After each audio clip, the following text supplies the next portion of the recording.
Olá pessoal, tudo bom? Hoje nós vamos falar um pouco do gerenciamento de recursos do projeto. E aí nós vamos perceber que os recursos do nosso projeto eles podem envolver tanto pessoal, recursos humanos, quanto recursos físicos também. E vamos dar uma olhadinha em como que a gente pode tratar os recursos do projeto no contexto da execução mais específica do nosso projeto. Vamos ver algumas técnicas para a gente conseguir gerenciar os recursos do nosso projeto. Bom, então, o gerenciamento de recursos, segundo o PMBOK, ele trata de gerenciar os recursos do projeto, identificar, adquirir e controlar para que a gente consiga ter uma conclusão bem sucedida no nosso projeto. Então, esse é o nosso objetivo. Além disso, ele trata também dos recursos físicos do nosso projeto. Então, ele concentra-se em a gente conseguir identificar e alocar esses recursos físicos durante a execução do nosso projeto. E aí pode ser, por exemplo, computadores, eu posso precisar de algum tipo de veículo, eu posso precisar de equipamentos de smartphones, no caso de projetos de software, eu posso precisar de papel, material de escritório, eu posso precisar de uma sala, eu posso precisar de uma impressora. Então, todos esses recursos físicos, eles precisam ser identificados e o planejamento de alocação desses recursos, ele também deve ser feito. Então, a gente precisa entender quando que eu vou precisar daquele determinado recurso, quando que eu vou poder desalocar aquele determinado recurso. Bom, e o gerente do projeto tem papel fundamental nessa parte de gerenciar esses recursos. Então, além de fazer esse controle dos recursos físicos do projeto, a alocação desses recursos, ele também deve trabalhar, investir esforço para que ele consiga gerenciar, motivar e dar autonomia à equipe dele. Então, ele é responsável pela formação de um grupo eficaz. Então, ele precisa trabalhar toda essa dinâmica em relação à equipe, essas relações de comunicação, esses relacionamentos, para conseguir motivar e fazer com que a equipe trabalhe de forma eficaz no projeto. Importante também que o gerente ele precisa de ter habilidades para reconhecer quando ele deve segurar algum tipo de informação para não causar um problema dentro da equipe. Então, se o gerente está a todo momento passando os problemas que ele recebe lá de fora da equipe, de repente pela chefia ou problemas vindos do cliente, e a todo momento ele repassa isso de uma forma não filtrada para a equipe, ele pode criar um ambiente ruim dentro da equipe de tal forma que ela não tenha sossego para poder tocar as atividades ali do dia a dia, os problemas do dia a dia ali, já daquela especificação, daquele conjunto de tarefas que aquela equipe está trabalhando. Então, o gerente ele tem que perceber qual é o momento ideal, quais essas informações são realmente relevantes para serem repassadas para a equipe. Para que o gerente ele consiga lidar com essas situações, ele precisa entender muito bem os aspectos que podem influenciar a equipe. Então a gente pode ter o ambiente onde ela está localizada, a localização geográfica dos membros da equipe, as comunicações entre as partes interessadas, o gerenciamento de mudanças, políticas internas, externas, alguma lei que se modifica, ou uma política interna, uma regra interna que mudou. Questões culturais também podem influenciar a equipe. Além disso, pessoal, o gerente de projeto ele deve buscar uma competência de inteligência emocional. E é isso, ele precisa de ter essas capacidades de inteligência emocional para ele poder controlar muito bem e canalizar essas informações, canalizar esses impulsos de situações, essas emoções, para que ele consiga tirar proveito dessas coisas.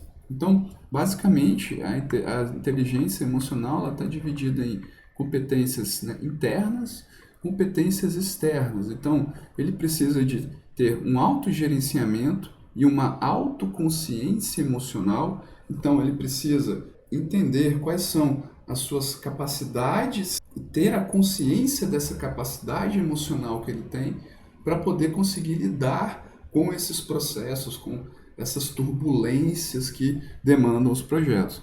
Controlar impulsos, muito importante, canalizar essas emoções para situações adequadas. Então, de repente, se você foi demandado de uma forma muito forte por um cliente, por um stakeholder, você precisa aprender a controlar, a absorver aquela carga e canalizar ela para que você consiga resolver de uma forma adequada. E isso muitas vezes implica em você esperar um pouco, você refletir sobre aquela situação e você esperar o momento adequado para poder resolver aquela situação. Competências externas é motivar as pessoas, né? Gerar interesse nas pessoas sobre o projeto e gerenciamento de relacionamento. Você precisa saber lidar com cada indivíduo específico, com cada pessoa específico, né? Essa é uma das habilidades, digamos assim, mais relevantes quando você está ali trabalhando, principalmente com projetos onde envolve uma grande quantidade de pessoas, um grande conjunto de pessoas, né? Pessoal, além disso, durante a elaboração dos recursos, a gente pode construir a estrutura analítica de recursos.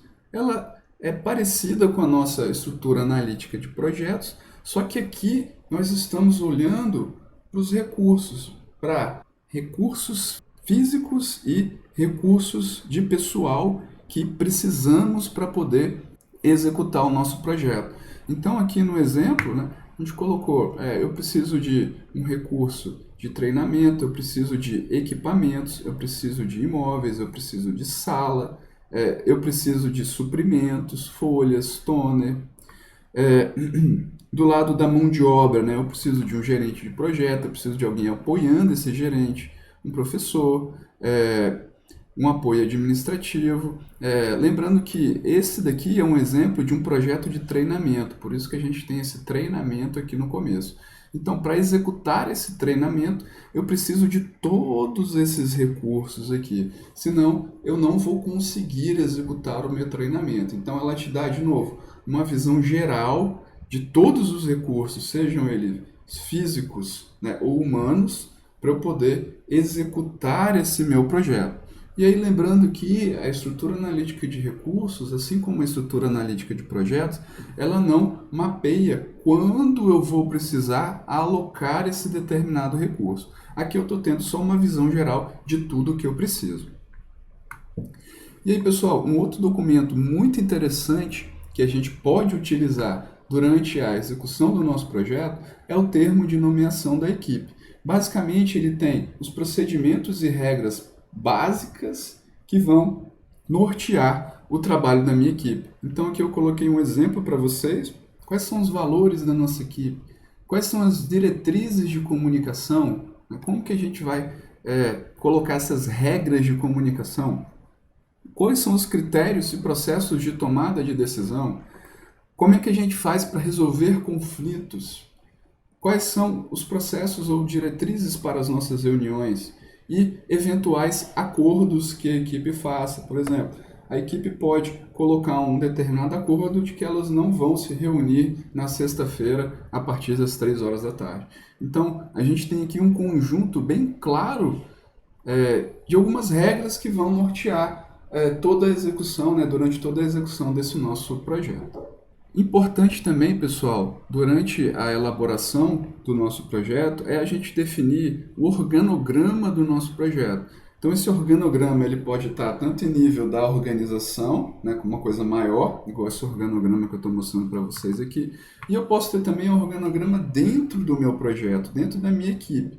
Então, eu posso dividir em analista, desenvolvedor, DevOps. Então, eu posso dividir os papéis, por exemplo, dentro da minha organização, né? Quem é o gerente, quem é o líder do projeto, quem é a pessoa que vai fazer testes.